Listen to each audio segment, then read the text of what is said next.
Hi, அனைவருக்கும் வணக்கம். வர 2024 மக்களவைத் தேர்தலுக்கான இந்த கூட்டணி மற்றும் தொகுதி பங்கீடு இதை பற்றியெல்லாம் அனைத்து தரப்பு கட்சிகளிடமும் ஒரு இழுபறி, அதன் பற்றி உடன்பாடு இப்படின்ட்டு மாறி மாறி ஏற்பட்டுட்டு இருக்கு. இந்த நிலைமையில் தமிழ்நாட்டில் நாம் தமிழர் கட்சி 40 தொகுதிகளிலும் தனித்தே நிற்கும் அப்படின்னு சொல்லி அது மட்டும் இல்லாமல் அதை அவங்க முன்னாடி யூஸ் பண்ண அந்த கரும்பு விவசாயி சின்னத்தை கர்நாடகாவை சேர்ந்த பிஜேபியிலேருந்து விலகி வந்து கட்சி ஆரம்பித்த ஒருத்தவங்களுக்கு தேர்தல் ஆணையம் ஒதுக்கீடு செஞ்சிச்சு. அதுக்கு காரணம் என்னன்னா, அவங்க முன்னதாகவே அவங்க இந்த விவசாய சின்னம் கோரிக்கை வைத்ததுனால, இந்த விவசாய சின்னம் ஒரு அங்கீகரிக்கப்படாத ஒரு சின்னமாக இருக்கிறதுனால அது சுழற்சி முறையில் யாருக்கு வேணாலும் கொடுக்கப்படலாம் அப்படின்ட்டு தேர்தல் ஆணையம் முன்னாடியே இதற்கு விளக்கம் கொடுத்துருந்தாங்க. அது மட்டும் இல்லாமல் நாம் தமிழர் கட்சி சார்பாக 1% மேலே வாக்கு எடுத்திருந்தாலோ அல்லது 3 வருடங்களுக்கு மேலே வருமான வரி செலுத்தியிருந்தால் முன்னாடி இது கொடுத்தவங்களுக்கு ஒரு முன்னுரிமை கொடுத்ததுக்கு அப்புறமா தான் இதை பிற பிற கட்சிகள் கேட்குறவங்களுக்கு கொடுக்கணும். அங்கீகரிக்கப்படாத பிற கட்சிகளுக்கு இதை பற்றி நம்ம கேட்கறதுக்கு உரிமை இருக்கு அப்படின்ட்டு நாம் தமிழர் சார்பாக சொல்லிட்டு வந்தாங்க. இதுவே அங்கீகரிக்கப்பட்ட கட்சி அதாவது 8% போன எலெக்ஷனில் எடுத்திருந்தாங்க. அவங்க இப்போ அந்த விவசாய சின்னத்தை ஒரு குறிப்பிட்ட சின்னத்தை கேட்குறாங்க அப்படின்னா அவங்களுக்கு தேர்தல் ஆணையம் ஒதுக்கலாம். ஆனால் இப்போ கொடுக்கப்பட்டவங்களும் கட்சி ஆரம்பித்து ஒரு வருடம் தான் ஆகுது. அப்படி இருக்கிறப்ப இதை கொடுத்ததில்ல, நீதிமன்றம் போவோம் அப்படின்னு சொல்லியிருந்தாங்க. இப்படிப்பட்ட நிலைமையில் நேற்று இந்த சின்னம் தொடர்பாக டெல்லி உயர்நீதிமன்றத்தில் நாம் தமிழர் ஒருங்கிணைப்பாளர் சீமான் அவர் ஒரு கோரிக்கை மனு வச்சிருந்தார். அது நேற்று விசாரணைக்கு வந்தது பிற்பகல் 3 மணி அளவில். அப்போதைக்கு விசாரணைக்கு எடுத்த நீதிபதிகள் நாம் தமிழர் நாங்கள் கடந்த 2019 2021 அது மட்டும் இல்லாமல் இடைப்பட்ட காலங்களில் உள்ளாட்சி தேர்தல்கள் மற்றும் இந்த இடைப்பட்ட காலங்களில் 22 இடைத்தேர்தல்களை இந்த விவசாய சின்னத்தை வச்சு சந்திச்சிருக்கும். அதனால் இந்த விவசாய சின்னத்தை நாம் தமிழருக்கு ஒதுக்கணும். அது மட்டும் இல்லாமல் 6.87% வாக்குகள் பெற்று தமிழ்நாட்டில் 3வது பெரிய கட்சியாக இருக்கிறோம். இது எங்களுக்கு இந்த சின்னம் மறுக்கப்படுறதுனால இது எதிரி கட்சிகளுக்கு ரொம்ப ஒரு சாதகமான ஏற்படுத்தும் அப்படின்ட்டு நாம் தமிழர் வழக்கறிஞர் பத்மநாதன் இந்த வாதங்களை எல்லாம் முன்னெடுத்து வச்சார். இதை கேட்ட நீதிபதி நாம் தமிழர் கட்சிக்கு விவசாய சின்னம் அதிர்ஷ்டம் இல்லை போல இருக்கு, அதனால நீங்கள் வேற சின்னத்தை எடுத்துங்க அப்படிங்கிற மட்டும் நகைச்சுவையாக சொல்லியிருக்கிறார். இது நேற்று அந்த விவாதங்கள்லாம் முடிந்ததுக்கு அப்புறமா வெளியில் வந்ததுக்கு அப்புறமா இந்த வழக்கறிஞர்கள்லாம் சொன்னாங்க. அது மட்டும் இல்லாமல் இந்த விசாரணை நடந்தப்ப நாம் தமிழர் கட்சியோட தலைமை ஒருங்கிணைப்பாளர் சீமான் அவர்களும் நேரில் சென்றிருந்தார். இப்போது இதை ஒதுக்கி அந்த மட்டும் இந்த சின்னத்தை குறிப்பிட்ட சின்னத்தை அங்கீகரிக்கப்படாத ஒரு கட்சிக்கு ஒதுக்க முடியாது அப்படின்ட்டு தேர்தல் ஆணையமும் இதுக்கு ஒரு பதில் வாதத்தை எடுத்து வச்சாங்க. அது மட்டும் இல்லாமல் முன்னாடி யார் வர்றாங்களோ அவங்களுக்கு தான் முன்னுரிமை அளிக்கப்படும் அப்படின்னாங்க. அப்படி இது ஏன் நாம் தமிழர் இந்த வாட்டி லேட் பண்ணாங்கன்னா, அந்த டயத்தில் தான் இங்கே தூத்துக்குடி, கன்னியாகுமரி இங்கெல்லாம் வெள்ளப்பெருக்கு ஏற்பட்டுச்சு. அந்த நிவாரண நிதியெல்லாம் வழங்குறதுக்காக அவங்க போயிருந்தாங்க. நிவாரணம் இது சம்மந்தமாக வழங்குறதுக்காக போயிருந்த டயத்தில் அவங்க கர்நாடகாவை சேர்ந்த அந்த பார்ட்டி போய் அந்த இதை வாங்கிட்டாங்க. இந்த வழக்கை இதை ஒதுக்க முடியாதுன்னு சொன்ன நீதிபதிகள் தீர்ப்பை எழுத்து வழிவிட குறிப்பிடப்படும் அப்படின்ட்டு தேதி குறிப்பிடாமல் ஒத்தி வச்சிட்டாங்க. இதன் மூலமாக நாம் தமிழர் கட்சிக்கு விவசாய சின்னம் இனிமேல் முற்றிலுமாக நிராகரிக்கப்பட்டது அப்படின்ட்டு நம்ம புரிஞ்சுக்கலாம். இதுக்கு மேலே உச்சநீதிமன்றமும் வேற எங்கேயோ போய் மேல்முறையீடு பண்ணியும் அப்படியெல்லாம் எடுத்து வைக்கிறதுக்கு வாய்ப்பு கிடையாது. ஏன்னா தேர்தல் ஆணையமும் நேற்று உயர்நீதிமன்றத்தில் திட்டவட்டமாக அவங்களோட சொல்லிட்டாங்க.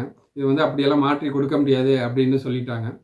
இனிமேல் நாம் தமிழர் கட்சி அவங்களோட புது சின்னம் என்னவா கொடுக்க போகிறாங்க, அந்த சின்னத்தை எப்படி கொண்டு சேர்க்க போகிறாங்க அப்படிங்கிறது தான் ஒரு முக்கிய பொறுப்பாக நாம் தமிழருக்கு இருக்க போகுது. ஆனால் அரசியல் விமர்சகர்கள் என்ன சொல்கிறாங்கன்னா, நாம் தமிழர் கட்சிக்கு இந்த சின்னம் கிடைக்காது மிக ஒரு வலிமையான ஒரு விஷயம்தான். இதை வச்சே அவங்க ஒரு சிம்பதி ஓட்டை கிரியேட் பண்ணுவாங்க. அது மட்டும் இல்லாமல் இப்போது அதிகமான வேலை செய்ய வேண்டி வரும். அதன் மூலமாக இன்னும் அதிகமான மக்கள்கிட்ட நாம் தமிழர் கட்சியையும் அந்த சின்னத்தையும் கொண்டு போய் சேர்க்கலாம். இதன் மூலமாக இன்னும் போன வாட்டி எடுத்ததை விட இந்த வாட்டி இன்னும் 2 இலக்க எண்ணெய் அவங்க பர்சன்டேஜ் தொடுவாங்க அப்படின்ட்டு அரசியல் விமர்சகர்கள்லாம் சொல்லிட்டு வர்றாங்க. அது மட்டும் இல்லாமல் தமிழ்நாட்டு அரசியல் கட்சிகளில் தமிழ்நாடுன்னு மட்டும் இல்லை, இந்தியா அளவில் பார்த்துக்கிட்டோம் அப்படின்னா 24 மணி நேரமும் ஐடி விங்க இயங்குகிற ஒரே ஒரு இயக்கம்னு பார்த்தீங்கன்னா அதை நாம் தமிழர் கட்சியை தான் சொல்லலாம். ஏன்னா அந்த கட்சிக்கு உலகம் ஃபுல்லாக இருக்கிற தமிழர்கள் 24 மணி நேரமும் அந்த வெவ்வேறு டைம்ங்கிறதுனால எனி டைம் அவங்க ஐடி விங்கில் அந்த பொறுப்பாளர்கள் இருக்கிறாங்க. இதன் மூலமாக சமூக வலைதளங்கள் மூலமாக அவங்களோட சின்னம் அறிவிச்சாச்சு அப்படின்னா அதை கொண்டு போய் சேர்க்கலாம் அப்படிங்கிறவங்கள அவங்க ரொம்ப முனைப்பாக இருக்கிறதா நாம் தமிழர்களோட முக்கியமான பொறுப்பில் இருக்கிற இடும்பவன கார்த்திக், சாட்டை துரைமுருகன், மாவட்டமெல்லாம் காளிமலை அவங்களாம் சொல்லியிருந்தாங்க. சின்னம் எங்களுக்கு கிடைக்காது, எங்களுக்கு ஒன்றும் வருத்தம் இல்லை, நாங்கள் அதிகபட்சம் இன்னும் எங்களுக்கு ரொம்ப வீரியம் கொண்டு நாங்கள் செயல்படுவோம் அப்படின்ட்டு நாம் தமிழர் மற்றும் நிர்வாகிகள்லாம் இதை பற்றி ஒரு கருத்து கேட்டப்போ இதை பற்றி சொல்லியிருக்கிறாங்க. ஆனால் இந்த தீர்ப்பு வந்ததுக்கு அப்புறமா சீமான் அவர்கள் இன்னும் செய்தியாளர்களை சந்திக்கலை. அவர்கள் கட்சியோட முக்கிய நிர்வாகிகள்கிட்டலாம் பேசிட்டு கலந்தாய்வு பண்ணிட்டு அவங்க வழக்கறிஞர் பாசறை இதுகிட்டலாம் நல்லா விவாதிச்சுட்டு அதுக்கப்புறமா அடுத்த கட்ட நகர்வு என்ன எதுமாட்டம் எடுப்போம் அப்படிங்கிறத முடிவு செஞ்சு வெளியிடுவார் அப்படின்ட்டு நாம் தமிழர் கட்சியோட மாநில ஒருங்கிணைப்பாளர்கள்லாம் ஒரு சில பேர், இணை ஒருங்கிணைப்பாளர்கள் ஒரு சில பேர் நேற்று சொல்லியிருந்தாங்க. இந்த சின்னம் சம்பந்தமான பிரச்சனை வேறு யாருக்கும் இருக்கா அப்படின்னு பார்த்தோம்னா தமிழ்நாட்டில் இருக்குது. மதிமுகவுக்கு இப்போ வந்து திமுக கூட்டணியில் இருக்கிற மதிமுகவுக்கும் இதே பிரச்சனை தான். அவங்க 2006ல் 5.98% எடுத்ததுனால அவங்களோட மாநில தேர்தல் அந்த கட்சிக்கான அந்தஸ்து வந்து பறிக்கப்பட்டது. இதன் மூலமாக அவங்களுக்கும் சுழற்சி முறையில் தான் அந்த சின்னம் ஒதுக்கீடு பெற்றதா இருந்துச்சு. இதன் விளைவாக தான் 2019 2021 காலங்களில் உதயசூரியன் சின்னத்திலேயே மதிமுக நின்றுச்சு. அப்படி நின்று அவங்க வெற்றி பெற்றாங்க. ஆனால் இந்த வாட்டி அவங்க வந்து பம்பரம் சின்னத்தில் நிற்கிறதுக்காக சில முயற்சிகள்லாம் ஏற்படுத்திட்டு வர்றதா ஏற்கனவே நம்ம செய்திகள் எல்லாம் பார்த்தோம். ஆனால் அதுவும் இப்போ சிக்கலில் இருக்குது. ஏன்னா அவங்களுக்கு அந்த சின்னம் கிடைக்கிறதுல பிரச்சனை இருக்கிறதுனால அவங்க சென்னை உயர்நீதிமன்றத்தில் இதுக்கு வழக்கு தொடுத்திருக்காங்க.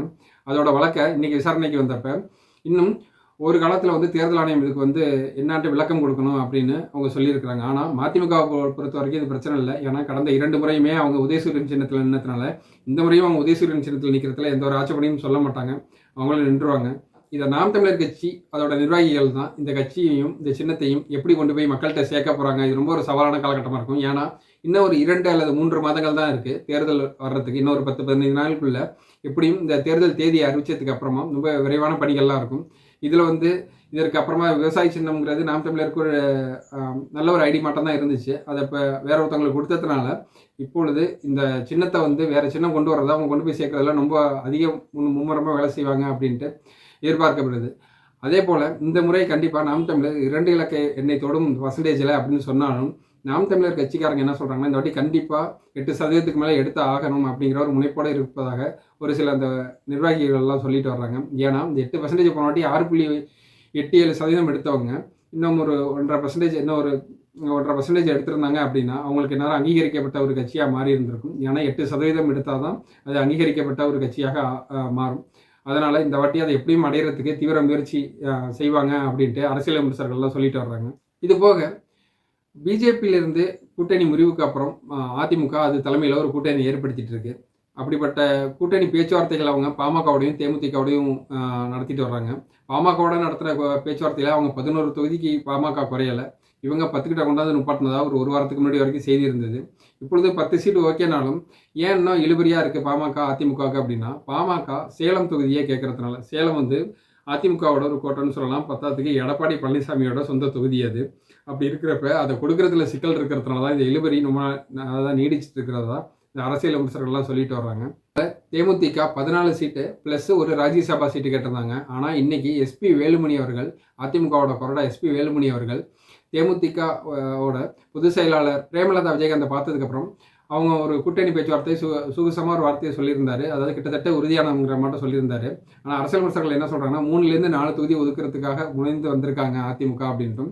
ஆனால் ராஜ்யசபா சீட்டு வழங்குறதுக்கு வாய்ப்பு இல்லை அப்படின்னு சொல்லியிருக்கிறாங்க. ஏன்னா கடந்த முறைக்கு நடந்த இந்த பொது தேர்தலில் தேமுதிக 1% குறைவான வாக்குகள் வச்சிருந்ததுனால பிஜேபியும் அவங்களுக்கு 14 சீட்டை கொடுத்து அவங்களை உள்ள எடுத்து ஒரு ராஜ்யசபாவை கொடுக்கவும் விரும்பலை. அதே போல் அதிமுகவும் அவங்களை உள்ளே கொண்டு வரணும். ஆனால் ராஜ்யசபா சீட்டை கொடுக்க முடியாத நிலைமை தான் அவங்களுக்கு இருக்குது. இதை விட்டால் தேமுதிகவுக்கும் வேறு வழி கிடையாது. ஏன்னா அவங்க இனிமேல் திமுகவும் அவங்களை சேர்க்க போகிறது கிடையாது. திமுக சைடு போனாலும் அவங்களுக்கு 1 தொகுதி 2 தொகுதி தான் ஒதுக்கப்படும். ஆனால் திமுகவுக்கு போனால் அந்த கட்சிக்கு கொடுக்கப்படுறது தொகுதி இல்லை, அது ஒரு போஸ்டிங்னு சொல்லலாம். ஏன்னா கிட்டத்தட்ட திமுக கிட்ட போனால் வெற்றி வாய்ப்பு உறுதி அப்படிங்கிற நிலைமை அனைத்து அந்த கூட்டணி கட்சிகளுக்கும் இருக்கிறதுனால அங்கே வந்து 1 தொகுதி 2 தொகுதி கொடுத்தாலும் அவங்க வந்து எந்த பிரச்சனையும் இல்லாமல் போயிடுவாங்க. இது அதிமுகவோட ஒரு நிலைமையாக இருக்குது தேர்தல் கூட்டணியை பொறுத்த வரைக்கும். அதே சமயம் பிஜேபி இப்போ அதிமுக பக்கம் கொஞ்சம் கைவரிசையை காட்ட ஆரம்பிச்சிருக்குன்னு தான் சொல்லணும். ஏன்னா ஓபிஎஸ் மற்றும் டிடிவி இவங்க வந்து மோடி அவர்கள் 3வது முறையாக பிரதமராக வரணும் அப்படின்ட்டு ஒரு வாரத்துக்கு முன்னாடி கூட சொல்லியிருந்தாங்க. அவங்க தலைமையை மோடி அவர்களாக நாங்கள் ஆதரிக்கப்படுறதா சொல்லியிருந்தாங்க. அப்படி இருக்கிற பட்சத்தில் அதிமுகவோட கொடிக்கு வந்து பிரச்சனை ஏற்படும், அவங்க சின்னத்துக்கும் பிரச்சனை ஏற்படும் அப்படின்ட்டு இந்த அரசியல் விமர்சகர்கள்லாம் சொல்லிட்டு வராங்க. இது சம்மந்தமாக 2 நாளாக கூட ஒரு விவாதங்கள்லாம் போயிட்டுருக்கு. ஆனால் இது எப்படி நடக்கும், அது மட்டும் செஞ்சால் பிஜேபிக்கு இன்னும் பாதிப்பு ஏற்படுத்தும் அப்படின்னு அவங்க யோசிக்கிறாங்களா என்னங்கிறதெல்லாம் நம்ம பொறுத்திருந்து தான் பார்க்கணும். இதுவே திமுக கூட்டணியை பொறுத்த வரைக்கும் திமுக கூட்டணியில் இன்ன வரைக்கும் எல்லா கூட்டணிகிட்டையும் ஒரு பேச்சுவார்த்தை கிட்டத்தட்ட நிறைவடைஞ்சிருச்சு. விடுதலை சிறுத்தைகள் கட்சிக்கையோட இன்றைக்கி வந்து தொகுதி உடன்பாடு பற்றி பேசுகிறதுக்கு குழு அமைச்சர் அதை பற்றி பேசிகிட்டு இருக்கிறாங்க. இந்த நேரத்தில் கமலஹாசன் 2 தொகுதிகள் கேட்குறதாகவும் அவருக்கு 2 தொகுதிகள் ஒதுக்காட்டினாலும் 1 தொகுதிகள் ஒதுக்கிறதுக்கு திமுக முயற்சி பண்ணுது. ஆனால் திமுக அப்படி 1 தொகுதியை கொடுத்தாலும் கமலஹாசன் கோயம்புத்தூர் தொகுதியை தான் கேட்பார். ஏன்னா கடந்த முறை அங்கே அவர் தான் வந்து நின்று வந்து ஒரு மிக குறைந்த ஓட்டில் தான் தோற்று போனார். அப்படி இருக்கிறப்ப கோயம்புத்தூர் தொகுதியை கேட்பார். அப்படி கோயம்புத்தூர் தொகுதியை கொடுத்தா கம்யூனிஸ்ட் வந்து எப்பொழுதுமே கோயம்புத்தூர் தொகுதியில் நிற்பாங்க. அவங்களுக்கு எந்த தொகுதி ஒதுக்குறதுங்கிறதுனால தான் அவங்கள எந்தெந்த தொகுதிங்கிறது இன்னும் உடன்பாடு எட்டாமல் இழுபறியாகவே இருக்குது. அதே போல் கமலஹாசனை திமுகவும் அவ்வளோ சீக்கிரம் விட்டுறாது. ஏன்னா கமலஹாசன் அவர்களுக்கு ஆதரவு ஓட்டு இல்லாட்டினாலும் எதிர்ப்பு ஓட்டு அதிகமாக எதுவும் இல்லை. அதனால் கமலஹாசனை வெளியில் வர்றதுக்கு திமுக விரும்பாது.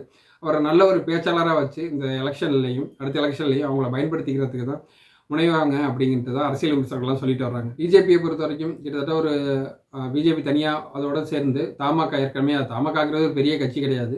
அதே போல் இன்னொரு உதிரி கட்சிகள் இன்னொரு 2-3 உதிரி கட்சிகள்லாம் ஒன்றா சேர்ந்து நிற்கிறாங்க. அது இவங்க இனிமேல் வந்து பிற கட்சிகள் அவங்க கட்சியில் இனிமேல் இதுக்கு மேலே யாரும் சேர போகிறது அதிகம் வாய்ப்பு இல்லை. ஆனால் இந்த பிற கட்சிகளை பிரித்து விடுறது இது மாட்ட வேலையெல்லாம் அவங்களேருந்து பிரித்து எம்எல்ஏக்கள் எடுக்கிறது இது மாட்ட வேலைகளை தான் இனிமேல் பிஜேபி ஈடுபடும் அப்படின்ட்டு அரசியல் விமர்சகர்கள்லாம் சொல்லிட்டு வர்றாங்க. இப்போ நாம் தமிழரை சொல்லணும்னா கண்டிப்பாக இந்த வாட்டி அவங்களோட ஓட் பர்சன்டேஜ் ரொம்ப கொஞ்சம் அடுத்த ஜம்புக்கு தான் போவாங்க அப்படின்ட்டு நம்ம திட்டவட்டமாக சொல்லலாம். ஏன்னா இதுவே அவங்களுக்கு ஒரு நல்ல விளம்பரமாக ஆயிடுச்சுன்னு தான் சொல்லணும். ஏன்னா சின்னம் இல்லாதது. அது மட்டும் இல்லாமல் அந்த நாம் தமிழர்களோட அந்த நாம் தமிழர்கள் அவங்களே பயணிச்சுட்டு வருவாங்க. அந்த கொள்கைக்காக பயணிச்சுட்டு வருவாங்க. அதிகப்படியானோர் வலைத்தளங்களில் இருக்கிறதுனால இதை ஈஸியாக கூட சேர்த்துருவாங்க. இந்த வாட்டி அதிகப்படியாக நாம் தமிழர் கட்சி பர்சன்டேஜ் வாங்குவோம் அப்படிங்கிறதுல மாற்று கருத்து இல்லை அப்படின்ட்டு இந்த அரசியல் விமர்சகர்கள்லாம் தெரிவிச்சுட்டு வர்றாங்க. இப்படி பார்த்தோம்னா இந்த 2024 மக்களவைத் தேர்தலை பொறுத்த வரைக்கும் தமிழ்நாட்டில் 4 முனை போட்டி அப்படிங்கிறது உறுதியாயிடுச்சு. ஒரு பக்கம் திமுக ரொம்ப ஒரு அசுர பலத்தோட ஸ்ட்ராங்காக நிற்கிறாங்க. ஆனால் மறுபுறம் தான் 2வது இடத்துக்கு நாம் தமிழர், பிஜேபி, அதிமுக இந்த 3மே போட்டி போடுது.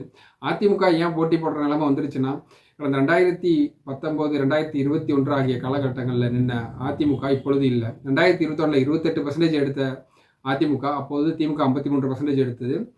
அதற்கு அடுத்தபடியாக அதிமுக 28 எடுத்தாங்க. அதுக்கு அடுத்ததாக நாம் தமிழர் கட்சி 7% எடுத்தாங்க. இதுதான் அதிகபட்ச வாக்கு வங்கியாக இருந்தது. அப்படிப்பட்ட சூழ்நிலையில் இப்பொழுது அதுக்கப்புறமா ஓபிஎஸ் அவர்கள் பிரிந்து போயிட்டார். அது மட்டும் இல்லாமல் கட்சிக்குள்ளே ஏற்பட்ட பிளவுகள் இப்படின்ட்டு எடப்பாடி அவரோட லீடர்ஷிப் அதிகமாக இல்லாத காரணத்தினால இப்போ வந்து அவங்க வந்து 2வது இடத்தை பிடிக்கிறதுல ஒரு போட்டி நிலவும் அப்படின்ட்டு அரசியல் விமர்சகர்கள்லாம் சொல்கிறாங்க. நாம் தமிழர் கட்சியை பொறுத்த வரைக்கும் அவங்க சின்னம் இல்லாட்டினாலும் நாம் தமிழரோட சீமான் அவர்களோட ஒரு தனி லீடர்ஷிப்னால தான் அவங்களுக்கு ஓட்டு அப்படிங்கிறது கிட்டத்தட்ட ஒரு உறுதியான ஒரு விஷயம் தான். இது ஒரு வெளிப்படையாக எல்லாரும் பேசுகிற ஒரு விஷயம் தான். ஏன்னா அவருக்கு எந்த சின்னம் கொடுத்தாலும் அவருக்கு 100 ஓட்டு விழுவும். இந்த முறை நாம் தமிழர் கட்சி 2வது இடத்தை பிடிக்கணுன்ட்டு ரொம்ப மும்முரமாக இருக்காங்க. அதே போல் தான் பிஜேபி இங்கே 3%, 4% ஓட்டுகளை வாங்குறது ரொம்ப இழுத்து பிடிச்சி அந்த ஓட்டுகளை வாங்குவாங்க. ஆனால் இந்த புதிய தலைமுறை அப்படின்ட்டு ஒரு சில நியூஸ் சேனல் அவங்க கையில், ஏன்னா பாரிவேந்தர் வந்து அந்த புதிய தலைமுறை அவங்க சார்பானது தான். பாரிவேந்தர் இப்போ எங்கே இருக்காருன்னு தெரியும். அதனால் இப்பொழுது வந்து அந்த கருத்து கணிப்பு இதெல்லாம் வச்சு பிஜேபி எப்படியாவது வந்து 3வது கட்சி அந்த இடத்த பிடிச்சிடணும் அப்படின்ட்டு ரொம்ப ஒரு போட்டி போடுறதுனால இந்த 4 முனை போட்டி இப்போ தமிழ்நாட்டில் ரொம்ப மும்முரமாக இருக்குது. அது மட்டும் இல்லாமல் இனி வருங்காலங்களில் இந்த சின்னம் மற்றும் இந்த எதுவும் இரட்டைலை இல்லை அதோட கட்சியோட அந்த இரட்டைலை சிம்பிள் எதுவும் முடக்கப்படுமா அப்படிங்கிறதையும், இல்லை பிஜேபி அது சம்மந்தமாக ஏதாவது வேலை செய்யுமா அப்படிங்கிறதையும் நம்ம பொறுத்திருந்து தான் பார்க்கணும். இது போன்ற அப்டேட்டுகளுக்கு தொடர்ந்து இணைந்திருங்கள் கார்த்திக் ரிப்போர்ட் சேனலில். நான் உங்கள் கார்த்திக். நன்றி, வணக்கம். சேனலை சப்ஸ்கிரைப் பண்ணாதவங்க சப்ஸ்கிரைப் பண்ணுங்கள், பெல் ஐக்கானை கிளிக் பண்ணுங்கள். நன்றி, வணக்கம்.